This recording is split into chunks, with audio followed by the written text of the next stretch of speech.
కొత్త టెక్నాలజీ కొత్త సమస్యను సృష్టిస్తే సినిమా రంగంలో దాని గురించిన సవాళ్ళు స్టార్ట్ అయ్యాయి.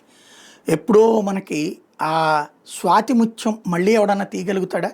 ఆ తరహా నటన సాధ్యమవుతుందా? సాగర సంగమం మళ్ళీ సాధ్యమవుతుందా? దాంట్లో ఉన్న చివరిలో విషాదాంతం ఓ కమల్ హాసన్ చనిపోవడం మనసు ద్రవింపజేస్తుంది.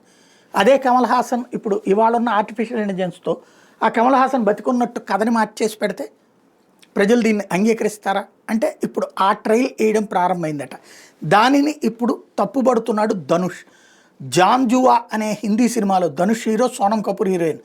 అందులో కుందన్ పాత్ర చివరిలో మరణిస్తుంది. అంటే అతను 2018లో ఈరోస్ ఇంటర్నేషనల్ ఈ సినిమా తీసింది.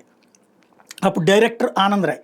ఇప్పుడు ఆ పాత సినిమాలు రిలీజ్ ట్రెండ్లో భాగంగా ఈ సినిమాకి సంబంధించిన క్లైమాక్స్ని ఆర్టిఫిషియల్ ఇంటెలిజెన్స్ సాయంతో మార్చేస్తారట. కొత్త ముగింపుతో అనధికారికంగా మళ్ళీ విడుదల చేశారు. ఈ కొత్త ముగింపులో అసలు సినిమాలో విషాదాంతంగా ముగిసే ధనుష్ పాత్ర కుందన్ చనిపోకుండా బతికినట్టు చూపించారు.